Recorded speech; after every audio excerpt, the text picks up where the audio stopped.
और 1.25 इंच मोटी एक डिबिया निकालकर सामने रखी गई, जिसके ऊपरी हिस्से पर सफेद बटनों की एक कतार नजर आ रही थी। इन बटनों पर नंबर पड़े हुए थे। कोई 1.5 इंच चौड़ी एक सफेद रंग की स्क्रीन भी डिबिया पर नजर आ रही थी और उसके नीचे कुछ खास अंदाज की घड़ियां भी नस्ब थी, जिनमें एक एक सुई लगी हुई थी। सबसे निचले हिस्से में स्पीकर्स थे जो बहुत छोटे छोटे और काफी तादाद में थे।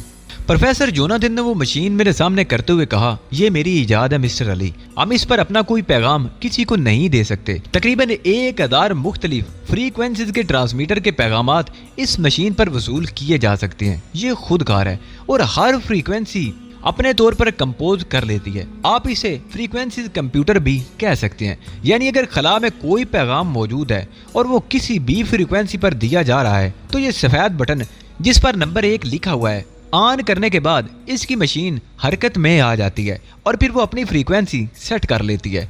ये तमाम काम ऑटोमेटिक तरीके पर होता है। उसके बाद वो पैगाम नशर होने लगता है। लेकिन दिलचस्प बात यह है कि चूंकि ये खुद ट्रांसमीटर नहीं, चुनाचे इसकी डिस्टर्बेंस कहीं भी रिसीव नहीं की जा सकती। आप मेरी बात समझ रहे हैं ना मिस्टर अली? न सिर्फ समझ रहा हूँ बल्कि हैरान भी हो रहा हूँ प्रोफेसर। शुक्रिया मिस्टर अली। मेरा मकसद है कि अगर सहराए आदम में ट्रांसमीटर पर कोई पैगाम किसी को दिया जा रहा हो तो हम उससे रोशनास हो सकते हैं। इसकी रेंज क्या है? 1000 किलोमीटर। प्रोफेसर ने जवाब दिया और फिर उसने मुझे तजर्बा करके दिखाया। गो इस वक्त एक कमरे में हम बंद थे, लेकिन प्रोफेसर के सफेद बटन दबाने के साथ ही ट्रांसमीटर से बेशुमार आवाजें उभरने लगी। ये इंसानी आवाजें थी। मुख्तलिफ किस्म की जबानें इस्तेमाल की जा रही थी, लेकिन इनमें कोई जबान वादे नहीं थी। तब प्रोफेसर ने एक आवाज को नुमायां किया और उसके बाद एक बटन और दबा दिया। लम्हा भर बाद आवाज वादे हो गई और दूसरी तमाम आवाजें खत्म हो गई। ये आवाज कोई खुफिया पैगाम दे रही थी जो एक मुल्क से दूसरे मुल्क को ट्रांसफर हो रहा था। जबान मेरे लिए अजनबी थी, लेकिन प्रोफेसर के होंठों पर मुस्कुराहट थी। उसने गर्दन हिलाते हुए बटन दबा दिया और मशीन बंद हो गई। ये कौन सी जबान थी प्रोफेसर? हमारे मतलब की नहीं थी, प्रोफेसर मैनीखेज अंदाज में मुस्कुराता हुआ बोला। मैं हैरत से प्रोफेसर की शक्ल देख रहा था। फिर मैंने मुस्कुराते हुए पूछा, गोया आपने अमेरिका की तरह खला में अपना सैटेलाइट छोड़ा हुआ है? प्रोफेसर आप तो इंतहाई खतरनाक आदमी हैं। इस तरह तो आप मुख्तलिफ ममालिक के दरमियान जासूसी कर सकते हैं और दुनिया के अहम तरीन राजों से वाकिफ हो सकते हैं। हाँ, इसमें कोई शक नहीं। अगर मेरी ये इजाद मंजर आम पर आ जाए तो दुनिया में फसाद बर्पा हो जाएगा। इसे मैंने खुद तक महदूद रखा हुआ है। दूसरी सूरत में यह भी मुमकिन था कि तमाम सुपर पावर ताकतों के एजेंट मेरे पीछे लग जाते और मेरा जीना हराम कर देते। यकीनन मैं आपके ख्याल से इत्तफाक करता हूँ और मुझे खुशी है कि आप जैसा बाकुमाल इंसान मेरा रफीके कार है। गोया आपकी तरफ से इस बात की इजाजत है कि हम ये मशीन साथ रखें। क्यों नहीं, मैं खुशी से इसकी इजाजत देता हूँ, मैंने कहा। शुक्रिया। फिर प्रोफेसर ने साथ आने वालों को इशारा किया जो गालिबन उसके साथी थे।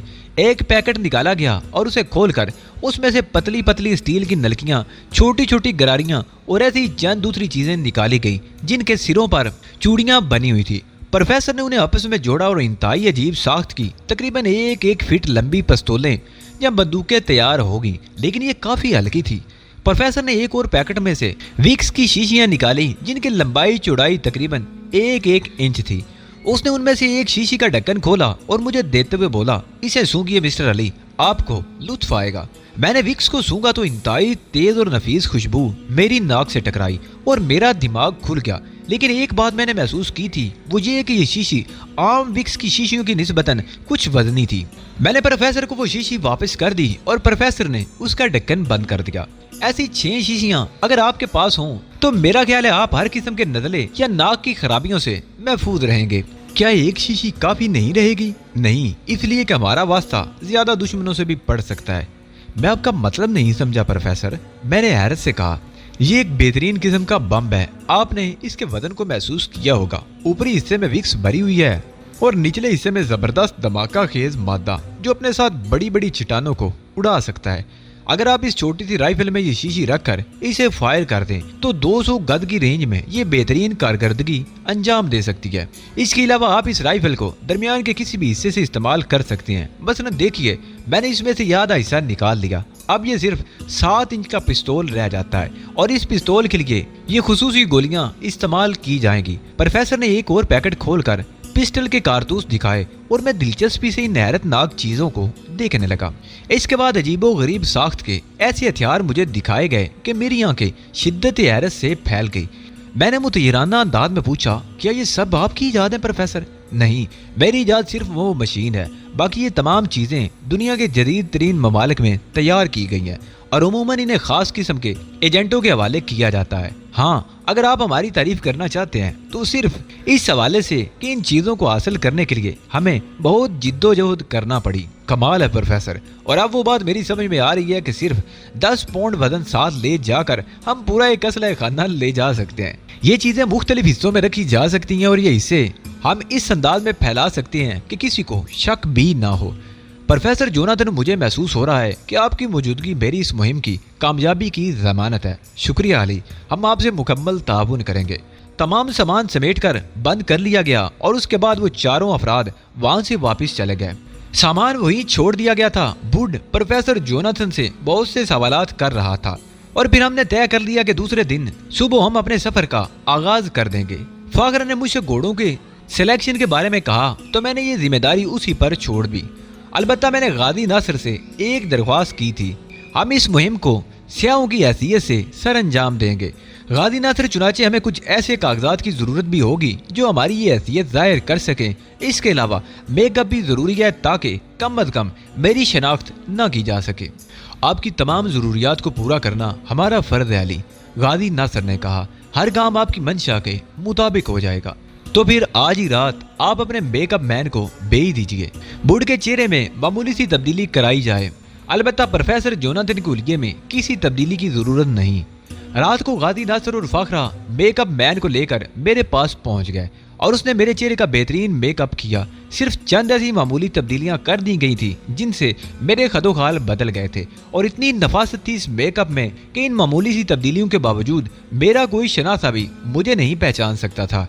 फिर बूढ़ के चेहरे की थोड़ी सी मुरम्मत की गई। उस काम की तकमील के बाद हमारी तैयारियां तकरीबन मुकम्मल हो गईं।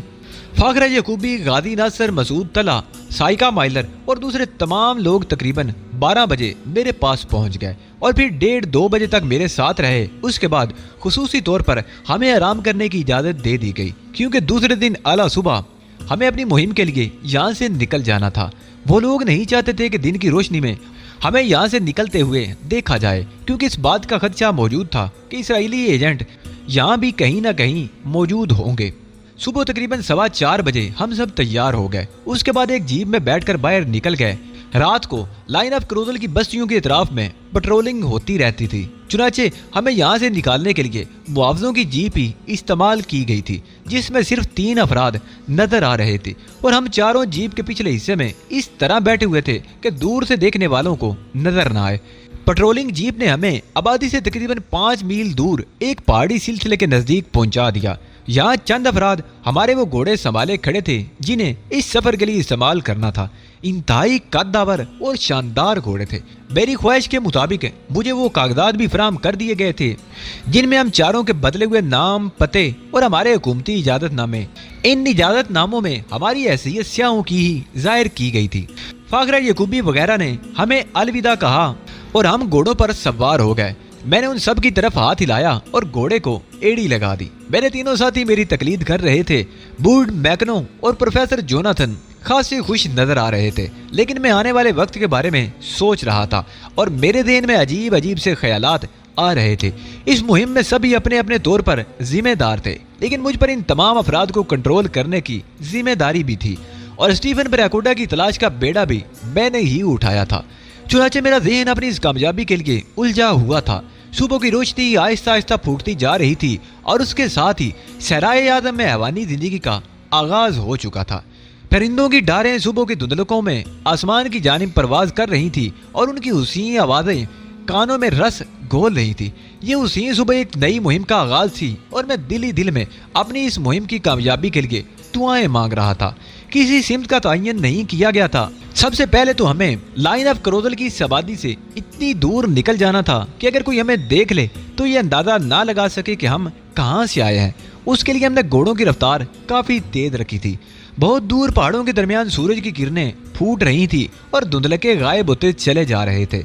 हिरनों की एक डार थोड़े ही फासले पर घास चर रही थी। घोड़ों की टापों की आवाज सुनकर हिरन कलांचे भरने लगे। हम सब की निगाहें दिलचस्पी से कुदरत के उन मनाजर को देख रही थी। सहराए आदम के बारे में अब मेरी मालूमात इस कदर महदूद नहीं थी। मैंने यहाँ खुश रंग फूलों और चांदी के आबशारों को भी देखा था, और वो खौफनाक स्याह दलदलें भी मेरी निगाहों से उजल नहीं रही थी, जो हर ज़ी रूह को हड़प करने के लिए तैयार रहती हैं। चुनाचे मैं जानता था कि अपने इस सफर में स्टीफन ब्रैकोटा की तलाश के साथ साथ ही मुझे अफ्रीका की पुरअसरार सरजमीन पर मौजूद खतरात से भी खुद को महफूज रखना होगा। मेरे साथियों में हर शख्स अपने फन का माहिर था। वुड एक शानदार आदमी था और उसकी मुय्यत में मुझे बड़ी तमानियत रहती थी। इस तरह मैकनो एक ताकतवर और वफादार साथी था। वो किसी भी लम्हा पुष्ट दिखाने वालों में से नहीं था। चुनाचे जहाँ तक प्रोफेसर जोनाथन की बात थी तो मुझे मुकम्मल तौर पर एक साइंसी उजूबा नजर आता था। खुश दिल और हंसने बोलने वाला हम चारों अफराद में से सिर्फ मैकनो ही ऐसा था जो तबान खामोश था, वरना वुड और प्रोफेसर जोनाथन रास्ते में लतीफाबाजी भी करते जा रहे थे। प्रोफेसर जोनाथन को खास तौर से लतीफे सुनाने का फन आता था। सफर के तकरीबन 8 घंटे गुजर गए। उसके बाद हमने एक जगह क़याम के लिए मुंतखब कर ली। एक साफ सुथरा पहाड़ी टीला था। इतराफ में छिदरे दरख्तों वाला जंगल फैला हुआ था। अफ्रीका की रवायती वैरानी चारों तरफ तारी थी। यूं भी शाम के धुंधलके गहरे होते जा रहे थे और आहिस्ता आहिस्ता परिंदों की आवाजें भी मालूम हो रही थी। प्लास्टिक के छोटे छोटे खैमे जो एक छोटे से पैकेट में तब्दील हो जाते थे और जरूरत के वक्त इतनी जगह फराम कर देते थे कि इंसान उनके नीचे पनाह ले सके, नस्ब कर लिए गए। जदीद तरीन सादो सामान से आरास्ता कर दिया गया था। जरूरत की वो तमाम चीजें मुख्तसर तरीन करके हमारे सुपुर्द कर दी गई थी जो इस मुहिम में हमारे काम आ सकती थी। और बिलाशुबा पिछली तमाम मुहिम्मात के बरक्स इस वक्त हम पूरी तरह मजबूत थे। प्लास्टिक के 4 खैमे इस तरह नस्ब कर लिए गए कि उनका राब्ता आपस में एक दूसरे से रहे और चारों अलग अलग भी हों। घोड़ों को निहायत मजबूती से एक जगह बांध दिया गया जहां वो महफूज रहें। उसके बाद हम दीगर जरूरियात जिंदगी की तरफ मुतवज्जो हो गए। वुड ने तजवीज़ की कि रात को थोड़े थोड़े वक्फे से पहरे का सिलसिला जारी रहना चाहिए। इस तजवीज़ को सबने मंजूर कर लिया। चुनाचे तकरीबन 12 बजे तक तो सभी जागते रहे और उसके बाद पहरे की पहली जिम्मेदारी मैंने संभाल ली। मुझे 2 बजे तक पहरा देना था। 2 बजे से 4 बजे तक वुड की बारी थी और उसके बाद मैकनो की। 6 बजे के बाद पहरा देने की खास जरूरत नहीं समझी गई थी, इसलिए प्रोफेसर जोनाथन को इस जिम्मेदारी से आजाद कर दिया गया। मैं खैमों के बाहर आकर बैठ गया। रात सर्द हो गई थी। सर्दी से बचाव का माकूल इंतजाम था जो लिबास की शक्ल में मेरे बदन पर मौजूद था। छोटी सी खुदकार राइफल मैंने अपने हाथों में संभाली हुई थी। ये उन हथियारों से अलग थी जो हंगामी हालात के लिए हमने अपने लिबासों में छुपा लिए थे। खैमों के अंदर मौजूद तीनों अफराद सो गए थे। उनके तेज सांसों की आवाजें फिजा में रची हुई थी। मेरा ज़हन हवा में उड़ने लगा। ख्यालात की रूह सफर करते हुई न जाने कहां कहां भटकती रही। आंखों के पर्दों पर बहुत पुरानी तस्वीरें रक्सां हो गई। मुझे मेरा वतन याद आया। ये यादें जिंदगी का सरमाया थी। जब भी दिल में वैरानी महसूस होती इन यादों के सहारे खुद को बहला लिया करता। जिंदगी का सफर कहाँ से शुरू हुआ था और अब मैं कहाँ पहुँच गया था, इसका तज़किरा ही करना बेकार था। अब तो इन यादों ने मुझे अफसुर्दा करना ही छोड़ दिया था। अब इनकी आंच दिल को फरत बख्शती थी। दिमाग पर चलने वाली फिल्म अपना आखिरी सफर तय करके तदीम मालिक एक्स के चेहरे तक पहुंची तो 2 बज गए और उसके बाद वुड हंसता हुआ बाहर निकल आया। हेलो चीफ, सब खैरियत है ना? हाँ वुड, मैंने आहिस्ता से कहा। बस अब तुम जाओ और सो जाओ। और हाँ देखो, यकीनन सो जाना वरना दूसरे दिन का सफर बेहतरीन नहीं रहेगा। ठीक है वुड, मैंने कहा और उठकर खैमे में आ गया। सोने की कोशिश में कामयाबी नसीब हो गई थी और फिर उस वक्त तकरीबन 5:30 बजे थे और वुड के गुफ्तगू करने की आवाजें सुनाई दी और मेरी आंख खुल गई। वुड उठकर बाहर जाने लगा तो मैंने उससे पूछा, क्या बाहर खैरियत है? ओ चीफ, तुम जाग गए? चलो कोई बात नहीं, वैसे भी 5:30 बज चुके हैं। आओ बाहर आ जाओ। कोई खास बात है वुड? हाँ, मैकनो कहता है कि खास बात है। मैंने अपनी राइफल संभाल ली। वुड और मैकनो भी राइफलें उठाए हुए सामने थे। वुड ने पूछा, क्या प्रोफेसर को भी जगा लिया जाए? अगर कोई खतरनाक सूरत हाल है तो फिर जगा देना मुनासिब है। नहीं, हम उसे खतरनाक नहीं कह सकते। मेरा ख्याल है प्रोफेसर को नींद पूरी कर लेने दी जाए। मैकनो सरगोशी के अंदाज में बोला और हम तीनों खैमे से बाहर निकल आए। क्या बात है मैकनो? उधर उस वादी में मैंने कुछ इंसानी आवाजें सुनी हैं। मैंने वुड को जगा देना मुनासिब समझा था ताकि अगर कोई हमारी तरफ रुख करे तो हम मोहतात हों। मैकनो ने जिस सिमत इशारा किया था मैं उधर देखने लगा। बग़ैर कुछ भी नहीं था। हम हवा की सरगोशियां सुनते रहे लेकिन फिर भी हमें कोई आवाज महसूस नहीं हुई। यहाँ तक कि दिन की रोशनी फैलने लगी। नींद भरी तो नहीं थी, आंखों में जलन बाकी थी, लेकिन ठंडे पानी के छींटे और वुड की तैयार करदा कॉफी ने हमें जगा दिया। प्रोफेसर जोनाथन शायद कॉफी की खुशबू से जागा था। बाहर आया और जल्दी से बोला, अरे अरे सब खत्म ना कर जाना। वैसे भी मुझे शिकायत है तुम लोगों से कि तुमने मुझे कॉफी में शरीक नहीं किया। आपको नींद पूरी करने के लिए छोड़ दिया गया था प्रोफेसर। भाई तुम जो रियायत मेरे साथ करना चाहो कर लो, हालांकि मैं इसकी जरूरत महसूस नहीं करता और मेरा ख्याल है पूरी रात के लिए हम में से किसी एक आदमी को रोजाना मुंतखब कर लिया जाए। कोई भी शख्स बहुत ज्यादा थकन या कसलमंदी का शिकार ना हो। जरा काफी तो दो, कहीं सब तो खत्म नहीं कर गए तुम लोग। एक मग में उन्हें काफी दे दी गई और फिर हमने उन्हें सूरत हाल बताई। किस सिमत? उन्होंने चौंक कर पूछा। वो नीचे वादी में। वुड ने इशारा किया और प्रोफेसर जोनाथन ने खैमे में दाखिल होकर अपनी दूरबीन निकाल लाई। उसने दूरबीन से वहां का जायजा लिया और फिर बेइख्तियार उछल पड़ा। यकीनन उधर इंसान मौजूद हैं। देख लेना मिस्टर अली, जरा देखना। मैंने जल्दी से दूरबीन प्रोफेसर के आंसुओं से ली और उसे फोकस करके उस सिमत देखने लगा जहां प्रोफेसर ने इशारा किया था। मैंने कुछ लोगों की नकलो हरकत महसूस कर ली थी, लेकिन फासला इतना था कि दूरबीन उन्हें सही तौर पर फोकस नहीं कर पा रही थी। चांदला में उधर देखने के बाद मैंने दूरबीन वुड की तरफ बढ़ा दी और फिर प्रोफेसर से बोला, अगर वहाँ कुछ इंसान मौजूद हैं प्रोफेसर, तो हमें क्या करना चाहिए? क्या मैं तुम्हें मशवरा देने की जरूरत कर सकता हूँ अली?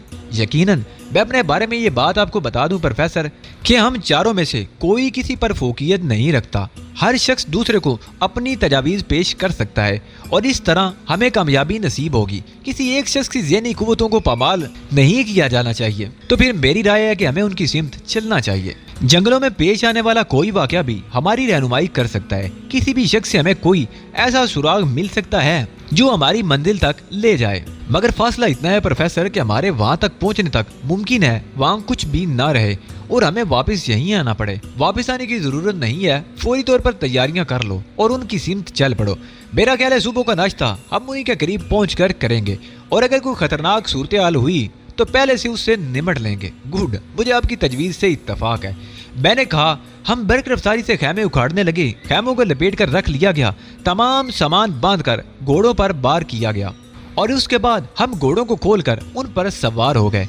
हथियार अलबत्ता हमने अपने हाथों में ही रखे थे ताकि किसी भी नागयानी सूरत हाल का मुकाबला किया जा सके। तकरीबन आधा फासला तय करने के बाद मैंने तजवीज़ पेश की कि हम दो दो की टोलियों में दो सिमतों से उस तरफ जाएं ताकि हमें किसी भी खतरे के पेश नजर दूसरी तरफ से मदद मिल सके। सब ने मेरी इस बात से इत्तफाक किया और इस तरह मैं और वुड एक सिमत मैगनो और प्रोफेसर दूसरी सिमत पहुंच गए और फिर दोनों तरफ से दरमियान में फासला छोड़कर हम उस इलाके की तरफ बढ़ने लगे जहां नकलो हरकत महसूस हुई थी। रास्ता बहुत ज्यादा दुश्वार गुजार नहीं था। घोड़ों ने बहुत जल्दी ये फासला तय कर लिया और हम उस जगह पहुंच गए, लेकिन वहां पहुंचने के बाद जो मंजर देखा वो बड़ा ही अजीब था।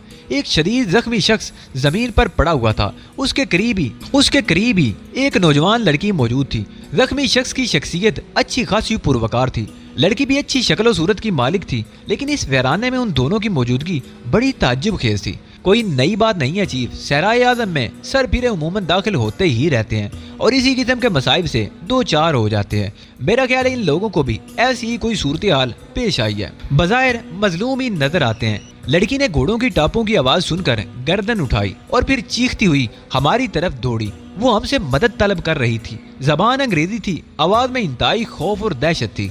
मैं घोड़े की पुश से उतर गया। दूसरी सिम से मैकनो और प्रोफेसर भी आ गए। लड़की पागलों की तरह चकरा रही थी। उसने आगे बढ़कर वुड का बाजू पकड़ दिया। मिस्टर प्लीज प्लीज मिस्टर, हमारी मदद कीजिए, हमारी मदद कीजिए। मेरे अंकल मौत की आगोश में जा रहे हैं। वुड ने उसका शाना थपथपा कर उसे तसल्ली दी और फिर हम दोनों मुअम्मर शख्स के करीब पहुंच गए जिसका सीना खून से लुथड़ा हुआ था। ऐसा मालूम होता था जैसे सीने का गोश्त नोच लिया गया हो। कोई और गुफ्तगू किए बगैर प्रोफेसर जोनाथन ने अपना किट बैग खोला और उसमें से फर्स्ट एड का सामान निकाल लिया। सबसे पहले उसने एक शीशी उसके जख्म पर स्प्रे किया और उसके बाद एक मरहम लगाकर जख्म पर रुई रखी और सीने पर कसकर पट्टी बांध दी।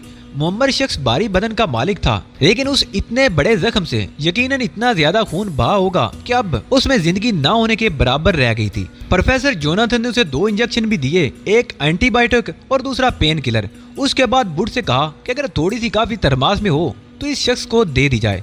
वुड ने फौरन उसे काफी दे दी, जिसे कतरा कतरा करके मुअम्मर शख्स के हल्क में टपका दिया गया और ये कोशिश इंतहाई कारगर रही। मुअम्मर शख्स ने आंखें खोल दी थी। वो लम्हा भर हम लोगों की शक्लें देखता रहा और उसके बाद उसने आंखें बंद कर लीं। बुढ़ ने हमदर्दी से कहा, बिशर अब आप महफूज हाथों में हैं, इत्मीनान रखें। जो तकलीफ आपको पहुंच चुकी है हम उसका कोई बदला तो नहीं दे सकते, लेकिन अब आपको मजीद कोई तकलीफ नहीं पहुंचेगी। लड़की आहिस्ता आहिस्ता रो रही थी। मैंने उसके बाजू पर हाथ रखते हुए उसे भी तसल्ली दी तो वो बेइख्तियार मेरे सीने से आ लगी और फूट फूट कर रोने लगी। मैंने उसके सर पर हाथ फेरते हुए कहा, तुम्हें डरने की जरूरत नहीं, अब परेशानी की कोई बात नहीं, हम तुम्हारी मदद के लिए मौजूद हैं। फिर मैंने पूछा, ये तुम्हारे अंकल कैसे जख्मी हुई? शेर, एक खौफनाक शेर जो हम में से 3 आदमियों को खत्म कर चुका है। दरअसल हम लोग C4 से कैब C की जानिब जा रहे थे। कैब C में मेरे अंकल रहते हैं। अंकल मुझे लेने के लिए आए थे। ये सब मेरी ही जिद थी। हमारे 3 आदमी रास्ते में आदमखोर शेर का शिकार हो गए और हम उनसे महरूम हो गए। हम रास्ता भी खो चुके हैं। देखो उस सिम देखो, शेर ने हमारे आखिरी घोड़े को भी हलाक कर दिया। लड़की ने जिस सिमत इशारा किया था वहाँ एक घोड़े की गर्दन टूटी हुई लाश पड़ी थी। मैंने करीब जाकर उस लाश को देखा, फासला ज्यादा नहीं था। गर्दन पर शेर के पंजे का निशान था। लड़की रोते हुए मुझे बता रही थी, और उसी शेर ने रात को अंकल पर भी हमला किया था। मैं बाल बाल बच गई और अंकल का सीना शदीद जख्मी हो गया, लेकिन इत्तेफाक की बात थी कि शेर भाग गया।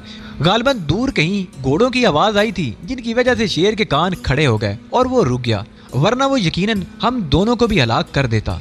तुम्हारे अंकल कैब C में रहते हैं? ये कैब C क्या है? एक आबादी का नाम है जनाब, और मेरे अंकल का नाम ऐशमैन है और मैं नैन्सी ग्राहम हूँ। अंकल यहाँ कैब C में रहते हैं और अफ्रीका में कुछ तहकीकात कर रहे हैं। मैंने लंदन से यहाँ तक का सफ़र तय किया और अंकल मुझे लेने के लिए C4 पहुँच गए, लेकिन यह सफ़र हमारे लिए मौत का सफ़र साबित हुआ। कैब C तक आते हुए अंकल के 3 साथी उनसे जुदा हो गए। क्या आदमखोर शेर ने उन्हें हलाक कर दिया? एक को तो हमारे सामने ही हलाक कर दिया था, 2 फरार हो गए, लेकिन उस रात से पहले हमने एक जगह क़याम के दौरान उन दोनों की दहशतनाक आवाज़ें सुनी थी और उन आवाज़ों में शेर की आवाज़ भी शामिल थी, जिसका मतलब था कि वो दोनों भी हलाक हो गए। हमारे पास सिर्फ एक ही घोड़ा रह गया था जिस पर बैठकर हम यहाँ तक पहुँच गए। रात इतनी तारीक हो चुकी थी कि आगे बढ़ना इंतहाई खौफनाक था। चुनाचे यहाँ क़याम किया, लेकिन आदमखोर शेर ने हमारा पीछा नहीं छोड़ा।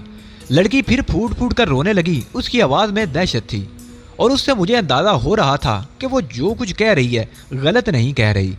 कैब C यहाँ से कितनी दूर है? मैंने घोड़े की लाश से वापस पलटते हुए पूछा। मैं नहीं जानती, ये बात तो अंकल ही जानते हैं।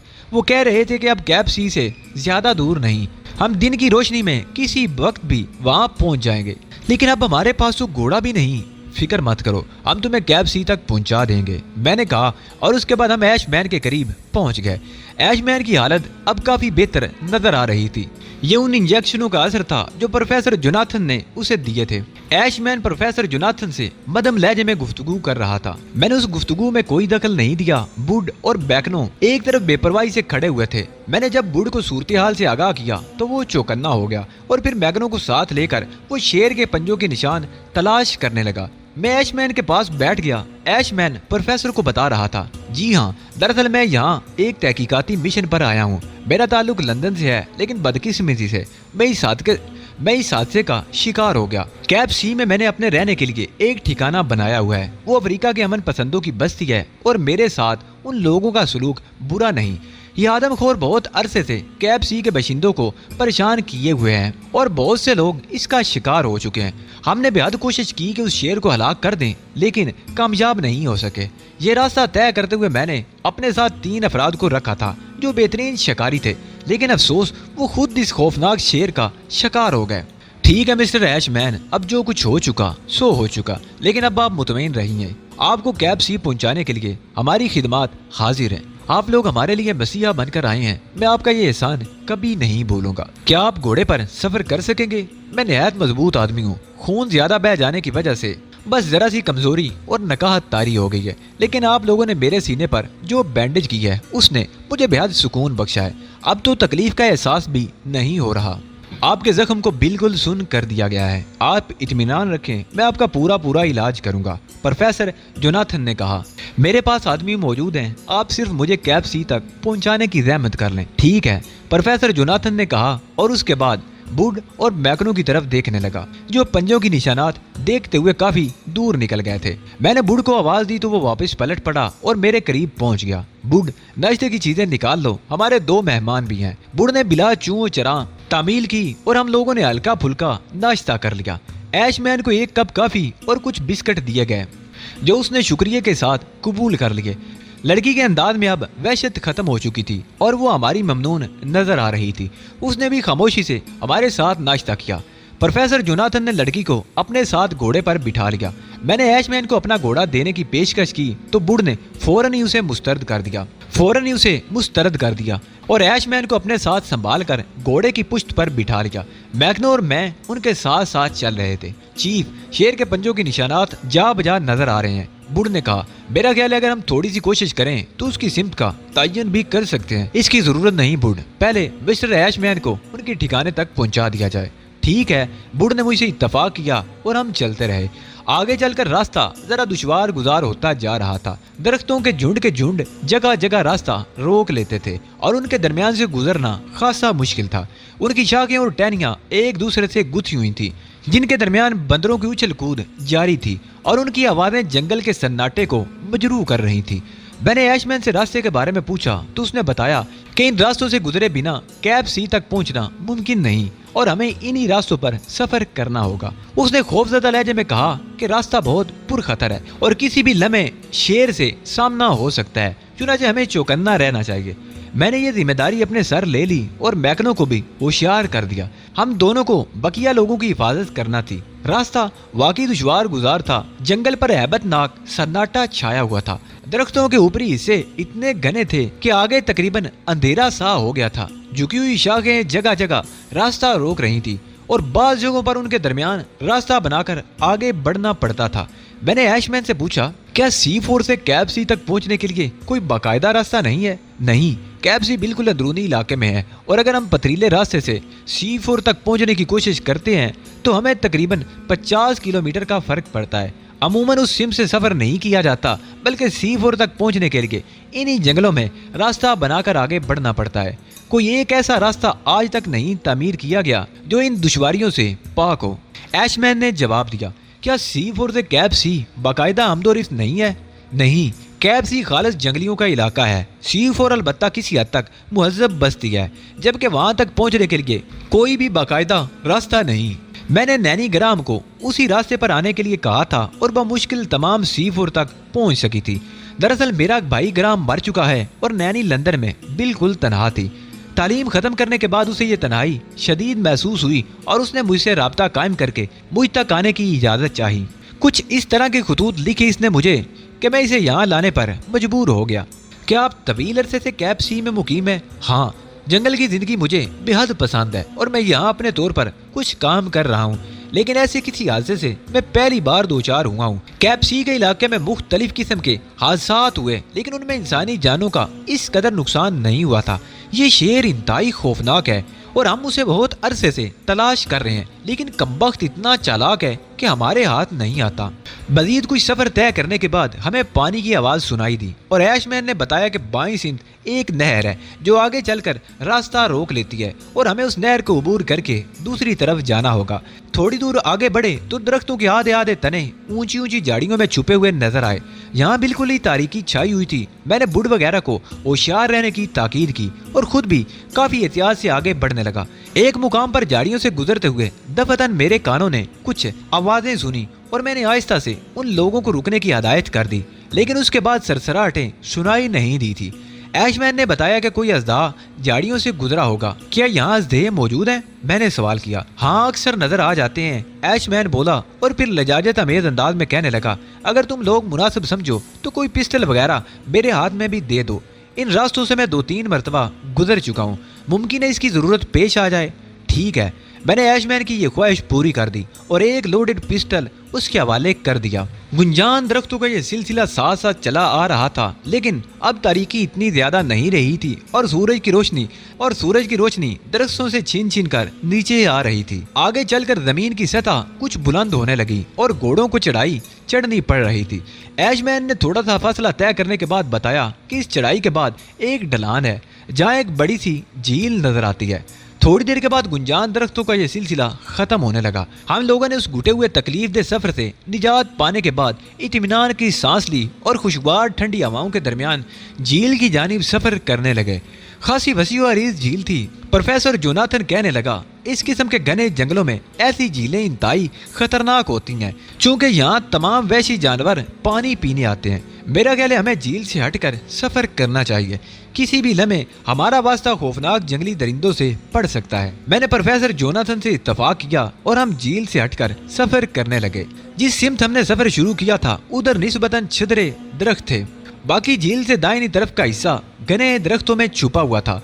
झील को छोड़कर हम आगे बढ़ते रहे। फिर दफादन हमारे घोड़े हिनाने लगे और उन्होंने आगे बढ़ने से इनकार कर दिया। प्रोफेसर जोनाथन ने फौरन ही अपनी राइफल संभाल ली और चौकन्ना होकर चारों तरफ देखने लगा। वो शायद जंगलों के बारे में भी खासी मालूमात रखता था, यकीनन कोई जंगली दरिंदा। अभी प्रोफेसर ने इतना ही कहा था कि दफादन शेर की दहाड़ सुनाई दी और उसके साथ ही एक इंसानी आवाज भी कोई किसी को मदद के लिए पुकार रहा था। नैनी ग्राम बेइख्तियार दहशत ज़दा अंदाज में चीखने लगी तो प्रोफेसर जोनाथन ने उसका मुंह दबा लिया। नैनी बुरी तरह कांप रही थी। ऐशमैन बोला, यकीनन कोई बदनसीब शेर का शिकार हुआ है, लेकिन ये कौन है? आह, कहीं मेरे साथियों में से कोई ना हो। मैं तुम्हें बता चुका हूँ कि उनमें से 2 फरार हो गए थे। हमने घोड़ों को आगे बढ़ाने की कोशिश की, लेकिन घोड़े मुसलसल खौफजदा थे और अपनी जगह उछल कूद मचा रहे थे। चुनाचे मैं और मैकनो नीचे उतर गए और अपनी अपनी राइफलें संभाल कर इधर उधर देखने लगे, लेकिन हम इस सिलसिले में कोई भाग दौड़ नहीं कर सकते थे क्योंकि हमें शेर की सिमत का कोई अंदाजा नहीं था। अलबत्ता चीखने वाले के लिए हमारे दिल में दुख था। झील का ये किनारा बदबूदार दलदल से भरा हुआ था जिसमें जाड़ जिनकाड़ बढ़े हुए थे। मिलाकर मैं और मैकनो नताई से बेपरवाह होकर आगे बढ़ने लगे और हमारे कान किसी आवाज या आहट को सुनने की कोशिश करने लगे। कुछ फासले पर पहुंचकर घने दरख्तों के झुंड के दरमियान हमने खून के कतरे देखे और रुक गए। यकीनन खौफनाक दरिंदा अपने शिकार को लेकर इसी झुंड से गुजरा था और मुमकिन है अब भी वो किसी आसपास की झाड़ी या घास के अंदर छुपा हुआ हो। यहाँ रुककर हम देर तक बेहिस्सो हरकत कोई आवाज सुनने की कोशिश करते रहे, लेकिन बेसुध। हर तरफ हू का आलम तारी था और ये हिस्सा बिल्कुल वीरान नजर आ रहा था। पता नहीं वो कौन बदनसीब था जिसे शेर ने शिकार किया था। इस बात के इम्कानात ज्यादा महसूस हो रहे थे कि वो ऐशमैन ही का कोई गुमशुदा साथी हो जो जिंदगी बचाने के लिए अपने तौर पर कैप सी की तरफ जा रहा हो। चंद लम्हे बाद मैंने मैकनो को इशारा किया और हम मोहतात अंदाज में आगे बढ़ने लगे। उस झुंड से गुजरे तो अंदाजा हुआ कि उसके दरमियान काफी कुशादा जगह मौजूद है। हमारी निगाहें जमीन पर खून के धब्बे तलाश कर रही थी, लेकिन यहाँ हमें धब्बे नजर नहीं आ रहे थे। अलबत्ता बाईं सिमत घूमने के बाद दफअतन मैकनो ने मुझे खून के उन धब्बों की तरफ मुतवज्जो किया जो यहाँ काफी तादाद में थे। मैंने तेजी से मैकनो के करीब पहुंचकर उस खून को देखा। छोटी छोटी बूंदें एक सिमत इशारा कर रही थी। चुनाचे हम राइफल संभाले आगे बढ़े और खून की उन बूंदों के निशान पर चलते हुए बिलाकर ऐसी जगह पहुंच गए जहां एक इंसानी लाश एक खारदार झाड़ी के करीब पड़ी हुई थी।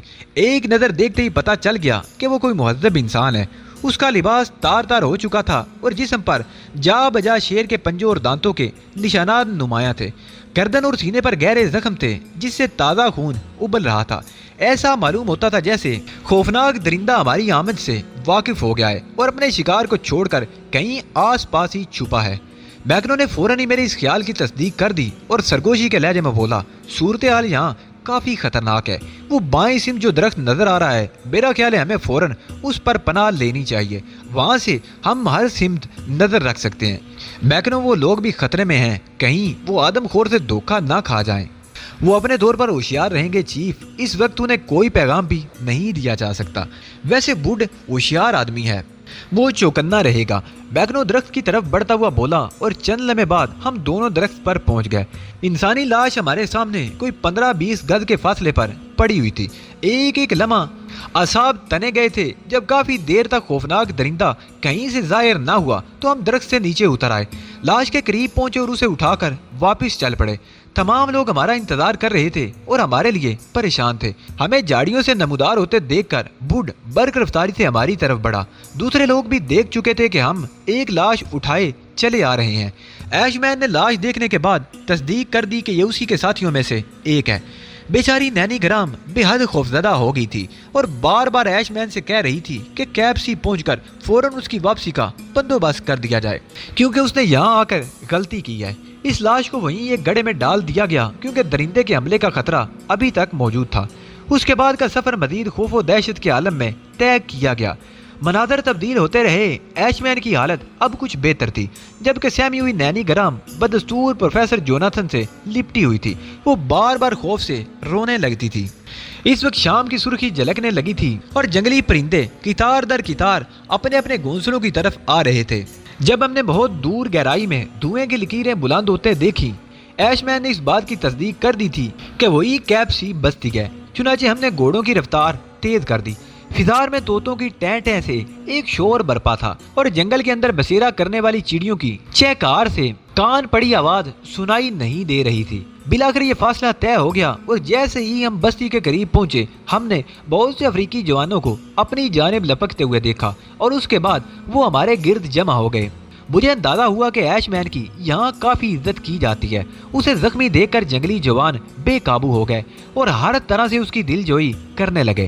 بستی کے مغربی حصے میں 3 درختوں کے ایک مثلث کے درمیان زمین سے تقریباً 10 فٹ اونچا ایک خوبصورت مکان بنایا گیا تھا، جس کی تعمیر میں موٹے موٹے شہتیر استعمال کیے گئے تھے۔ اوپر جانے کے لیے باقاعدہ سیڑھی لگی ہوئی تھی۔ ہم سب اس سیڑھی سے گزر کر مکان میں داخل ہو گئے۔ ایک پورا سائز زندگی کے لیے جو کچھ لازمات اکٹھے کیے جا سکتے تھے وہ سب اس مکان میں جمع تھے۔ ایش مین غالباً اس مکان میں تنہا ہی رہتا تھا، کیونکہ یہاں صرف ایک آدمی کے زندگی گزارنے کے آثار نظر آ رہے تھے۔ ایش مین کو بستر پر لٹا دیا گیا۔ جنگلی اس کے لیے مسلسل بھاگ دوڑ کر رہے تھے۔ فوراً ایک بوڑھا لکڑی کے پیالے میں سبز رنگ کا جڑی بوٹیوں سے بنایا ہوا ایک گاڑا گاڑا محلول لے آیا اور اس نے ایش مین کے سینے سے بینڈیج کھول کر اس محلول کی کافی مقدار اس کے زخم پر ڈال دی۔